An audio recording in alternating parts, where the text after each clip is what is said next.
안녕하세요, 오토카메거즈입니다. 렉스턴 풀체인지가 아닌 페이스리프트로 다시금 찾았는데요. 하지만 풀체인지급으로 생각보다 많은 것들이 바뀌었습니다.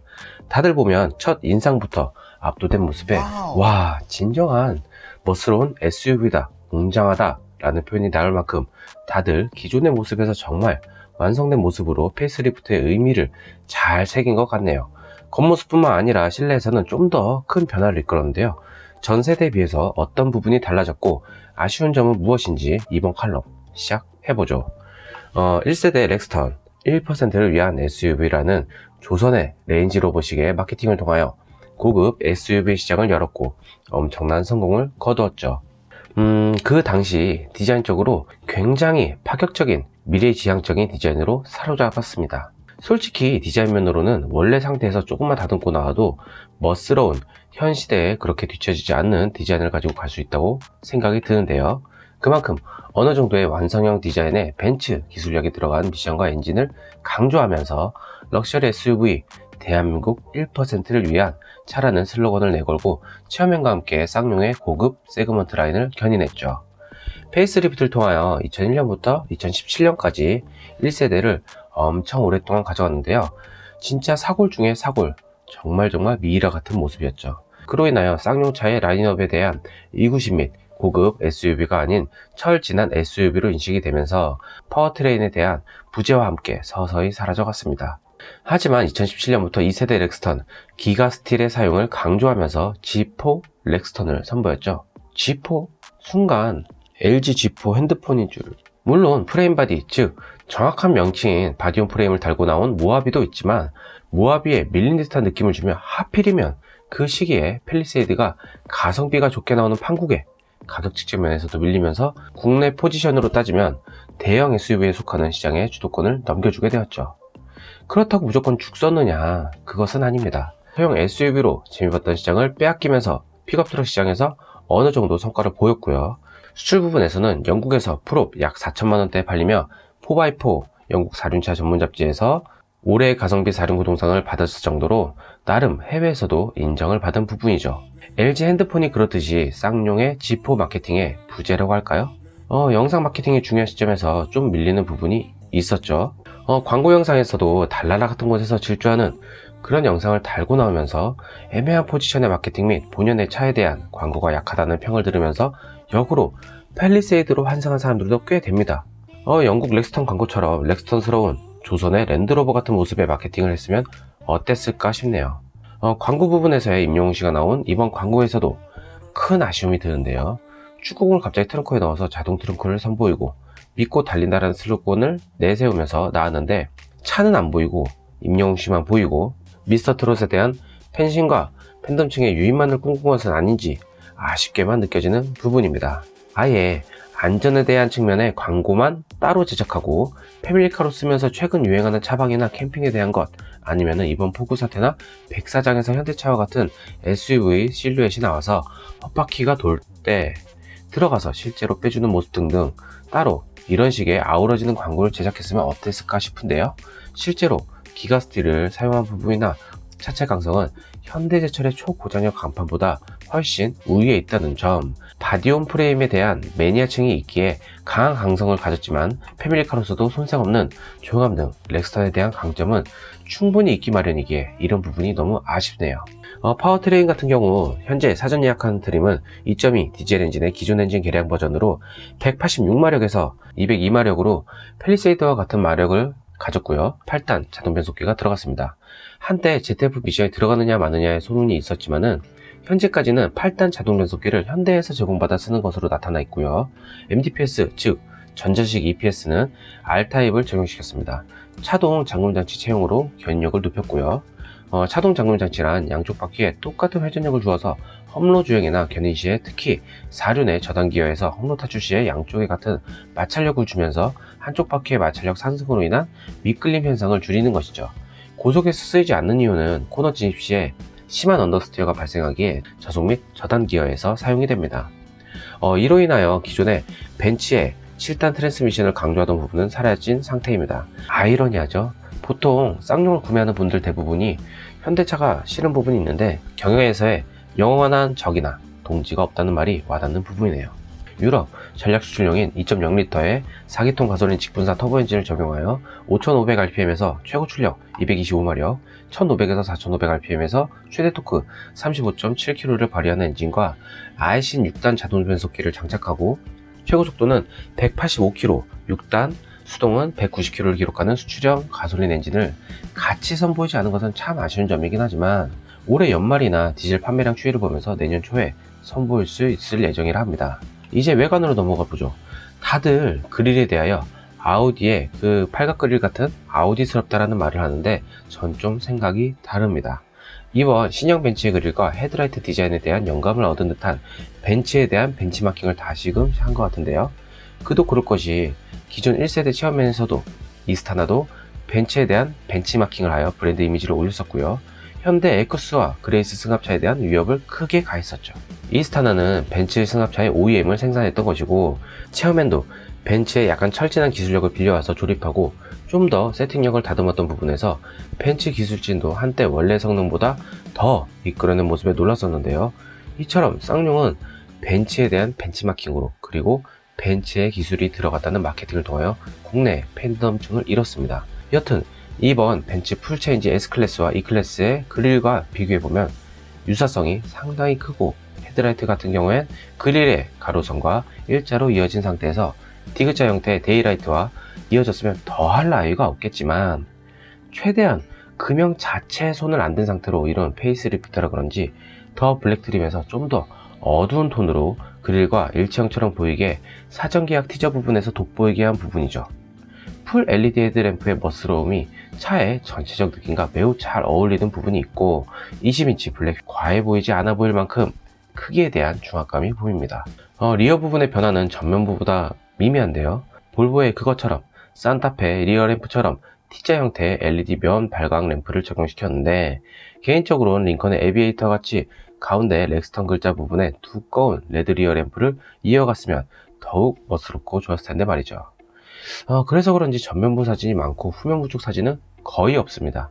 리어 하단부를 보면 반사광, 즉 리플렉터 부분이 더 깔끔하게 니은자로 이루어졌고 좀 더 스포티성을 느끼게 하기 위해 듀얼 머플러 형태의 팁을 적용하였습니다. 실내의 변화도 눈에 띄는데요. 기존 7인치 LCD 클러스터에서 12.3인치의 풀 디지털 클러스터 및 D컷, 포스포크 스티어링 휠, 그리고 레버 부분의 BMW의 그것과 같은 전자식 레버로 교체한 부분이 가장 크게 바뀐 부분이라 할 수 있겠는데요.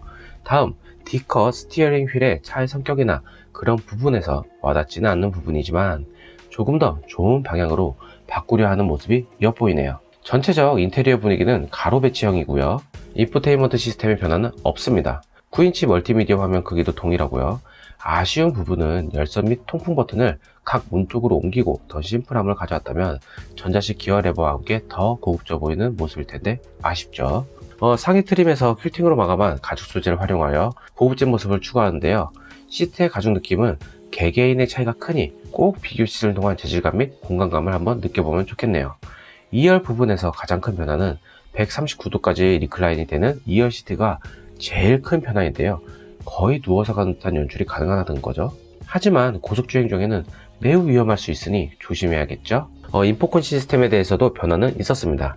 원격 제어 및 강화된 포환, 그리고 네이버 클로버와 같이 연동되는 커넥티드 서비스 및 티볼리 에어에서 재출시해서 보였었던 각 음원 서비스의 스트리밍 등 최근 유행하고 있는 커넥팅 서비스에 대한 강화를 하였죠. 여기까지가 내 외관의 변화 및 렉스턴 차량의 간단한 설명이었고요. 각 트림에 대한 가성비 금액을 한번 뽑아보죠. 정확한 금액대, 옵션 금액이 나와 있지 않은 상태라서 아주 저스트한 정확한 금액의 설명은 아닙니다. 우선 럭셔리 트림인데요. 기본 시작 트림이 럭셔리라고 하니 좀 어색하죠. 가격표에서도 파워트레인에 대한 정확한 언급이 없죠. 엔진 성능은 파워업 디젤 엔진이라 하고 8단 전자식 자동 변속기라고만 칭하고 있습니다. 아무래도 현대의 8단 자동 변속기를 받은 것이 자존심에 금가는 일은 아닐 텐데요. 외관 및 내장 사양은 다음과 같습니다. 편의 사양에서는 듀얼전 풀 오토 에어컨과 스마트키, 터치 센싱, 도어 핸들 1열에서만 적용되는 부분이고요. 패드 시프트가 들어가고 운전석 전동 파워 시트, 운전석과 동석의 통풍 시트, 전자식 파킹 브레이크와 고성능 에어컨 필터, 1열 세이프티 파워 윈도우와 웰컴 시스템, 후석 취침 모드, 와이퍼 결빙 방지 장치, 하이패스 시스템 및 ECM 룸밀러가 이렇게 장착되어 있고요. 안전사양에서는 초고장력 쿼드 프레임 강판이 있고 긴급 제동 보조와 차선 이탈 경보, 그리고 차선 유지 보조, 스마트 하이빔 및 앞차 출발 알림, 부주의 운전 경보 및 안전거리 경보, 9개의 에어백과 ESC 통합 컨트롤 및 공기압 경보 장치, 전좌석 시트벨트 리마인더가 있고요. 멀티미디어에는 8인치 스마트 미러링 패키지와 6개의 스피커가 있네요. 럭셔리 트림 옵션 사양으로는 전 트림 고동 분목으로 포트로닉 시스템 및 썬루프, 3열 시트 7인승 선택이고요. 럭셔리 트림의 옵션은 LED 시스템 및 9인치 내비게이션, 스마트 드라이빙 패키지, 컨비니언스 패키지, 5인승 전용인 4박 패키지, 고정식 사이드 스텝이 있네요. 시작하는 트림으로는 마치 기본 사양들로 많이 넣어준 것 같은데 지난 모델보다 시작가가 300만원이나 오른 상태에서 과연 이것이 기본가가 좋게 시작한다고 말을 할 수 있을까요? 생각보다 3,700에서 3,750만원이란 돈으로 살 수 있다는 게 소나타의 옵션을 꽤 붙인 금액, 그리고 그랜저의 중간 트림까지 갈 수 있는 금액대인데 성공이라는 선을 가지고 마케팅을 한 그랜저의 중간 트림 금액대로 시작한다는 것 자체가 이미 쌍용으로서는 선을 넘은 거라고 개인적으로 생각이 드네요. 매사에 손을 딱 잘 지켜. 그만큼 적은 돈이 아니란 얘기입니다. 절실하고 어떻게든 팔아야 하고 어떻게든 순이익 면에서 적자 폭을 줄여서 산업은행에 상환할 돈을 빨리 모아서 해야 한다면은 팰리세이드의 결함이나 산타페의 결함 및 소렌토의 품질하자 및 핸들 쥐소리 결함 등등 이런 것들이 점점 대두되는 이 시기에 좀 더 기존 금액대를 유지하는 판올림이라면은 대중들이 와 하고 정말 납득을 하겠지만 존나 비벼! 이리 갔다 저리 갔다 앞으로 갔다. 현재 여러 매출을 본다면 그냥 다 좋아졌고 더 멋있어졌고 이러다가 제네시스 GV80까지 잡을 기세다 라는 식의 이야기를 하고 있습니다. 바디온 프레임이기에 이것 하나만으로도 차를 구매할 수 있는 메리트적 요소가 있다고 하고 비틀림 강성 등등을 얘기를 하지만 과연 살면서 평생 오프로드만 뛸 것도 아니고 또한 현재 금액은 정확한 금액도 아닌 옵션 가격의 측정조차도 아직 나오지 않은 상황이죠. 이런 상황에서 시작 가격 자체가 300만원이 올랐는데 기본 옵션이 풍부해졌으니 싸게 잘 나왔더라. 사과하라. 그럼 아무 일도 일어나지 않는다. 예전에 현대자동차를 쓰던 수법을 그대로 다들 계산하는 게 유행인가요? 아니면 최근 수입차들의 가격이나 프로모션 할인 등 이런 것들을 하면은 국산 차량 가격대가 겹치는 부분이 큰 상황에서 국내 완성차 업체들은 하나같이 현대 금액 측정에 벤치마킹을 하는 것인지 의구심이 생기네요. 다음, 가장 구매를 많이 할 트림으로 예상되는 프레스티지 트림입니다. 럭셔리 기본 품목 외에 엔진 성능으로는 LD 시스템이 들어가고요. 아무래도 후륜 기반이다 보니 4WD가 선택되지 않는 기본 사양에서 이륜 상태에서 험로 탈출이나 견인력, 능력 향상을 위한 것이 기본으로 들어가고요. 외관 사용으로는 20인치 스퍼터링 휠과 255에 50R, 20인치 타이어 및 노이즈 솔라 윈드실드 글라스가 들어갑니다. 내장 사용으로는 12.3 풀 디지털 클러스터와 천연가죽 퀼팅 시트 및 테크니컬 패턴 실버 블랙 그레인 및 2열 롤러 블라인드, 그리고 전 좌석 세이프티 파워 윈도우와 2단 러기지 보드가 들어가고요. 솔직히 전 좌석 세이프티 파워 윈도우는 이 정도 급에서 이 급에서는 럭셔리, 즉 깡통 트림에 들어갔어야 된다고 생각이 드네요. 편의 사용으로는 스마트 테일게이트 및 동승석 파워 시트, 그리고 동승석에 워크인 디바이스, 수석 대화 모드 및 유해가스 자동 내기 전환 장치가 있습니다. 안전 사용으로는 사각지대 운전 보조와 후측방 접근 충돌 방지 보조와 후측방 접근 경보 및 차선 변경 경보, 그리고 인텔리전트 어댑티브 크루즈 컨트롤과 고속도로 안전속도 제어 및 현대 산타페에서 선보인 안전하차 경보가 포함되면서 반자율 주행 기능과 후석에 대한 안전 강화를 하였는데요. 멀티미디어는 9인치 인포콘 내비게이션이 들어갑니다. 옵션 사용으로는 어라운드 뷰 모니터링 시스템 및 인피니티 프리미엄 사운드 시스템, 하이 컴포트 인테리어 패키지, 브라운과 스노우 중 하나의 선택권이 들어가고요. 티저 광고에서 제일 많이 선보인 최상위 트림 더 블랙입니다. 4,150에서 5천만원의 가격대를 형성하고 있고 여기선 모든 게 다 들어가기에 옵션은 따로 추가로 선택된 것은 없네요. 프레스티지 기본 품목 외에 엔진 부분에서는 포트로닉 시스템이 들어가고 외관으로는 스페이스 블랙 인테리어 컬러, 그냥 간지나는 블랙이라고 생각하면 될 거고요. 20인치 더 블랙 전용 휠과 블랙 라지에이터 그릴 및 블랙 하이그로시 패션 루프렉, 그리고 블랙 하이그로시 로어 범퍼가 있고요. 내장 사용으로는 블랙 스웨이드 인테리어와 램프 도어 스커프 및 블랙 헤드라이닝이 들어갑니다. 편의 사용으로는 3D 어라운드 뷰 모니터링 시스템 및 이지 액세스 운전석 메모리 시트, 후진 연동 하향, 아웃사이드 미러 및 터치 센싱 도어 핸들과 무선 충전기 15W 지원이고요. 그리고 러기지 스크린 및 인피니티 프리미엄 사운드 시스템, 서비스로 제공되는 프리미엄 기프트팩, 여기서는 소모성 부품 무상 교환 및 쿠폰 및 정기점검 패키지를 준다고 하는데요. 나름 쌍용에서 제일 높은 가격의 차와 트림을 샀는데 딱 저 정도야? 무상 수리 6년에 10만 킬로 정도 안 해주나? 솔직히 가격표를 보고 할 말이 많아지지만 이번 영상이 다시금 또 너무 길어진 만큼 각 트림별 가격대로 살 수 있는 SUV 및 수입 SUV 중고로 세단 플러스 세컨카 구매 부분을 논하려 합니다. 전 쌍용 자동차를 응원합니다. 쌍용뿐만 아니라 오히려 비주류 르쌍시에를 응원합니다. 하지만 가격표를 보면 하나같이 다 현다이를 따라하고 그 이익률을 쫓아가기에 바쁜 걸로 보이죠. 르노, 삼성이나 쉐보레는 일전에 티볼리 에어 제출 시 영상에서도 말했듯이 위에 카드를 보면은 바로 들어가게 됩니다. 본집 부분인 본사가 잘 나가고 잘 삽니다. 그저 우리나라는 하나의 거점에 불과하고 일정 부분의 판매량만 가져가면 되는 정도의 생각을 가지고 있으며 OEM 생산의 공장기지 정도로 생각을 하기에 쌍용의 입장과는 전혀 다른 대조적 성격을 띠고 있죠. 쌍용 어떻습니까? 차 한 대라도 더 팔아야 하고 이미 치킨 게임이 되어버린 신차 시장에서, 그래서 어떤 모 대기업은 중고차 시장까지 품어서 신차 시장의 2.3배에서 2.5배 이상의 큰 시장의 메리트를 가져가려는 상황에서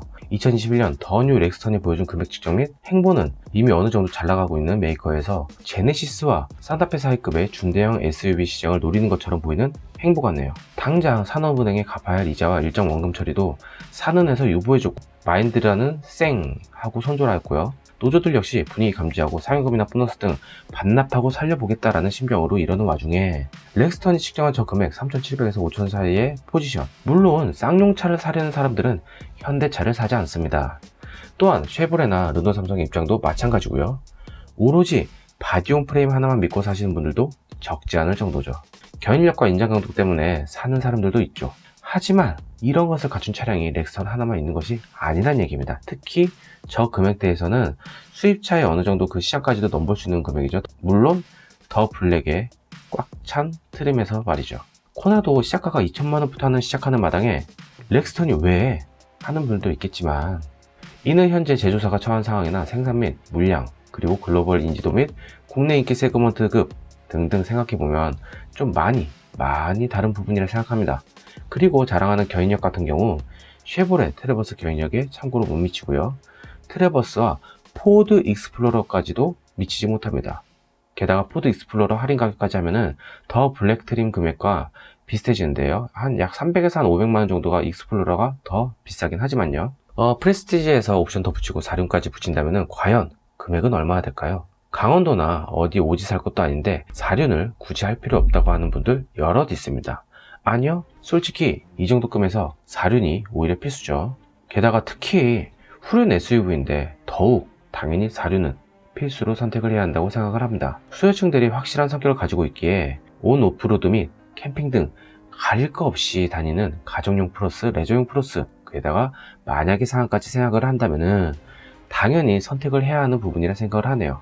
무조건 너무 잘 나왔다, 이 정도 기본사양을 넣고 바디용 프레임을 장착한 차량이 별로 없는데 모하비는 싫었고 너무 기다렸다. 하지만 모노코크, 즉 유니바디의 강성 최근 무시할 수가 없죠.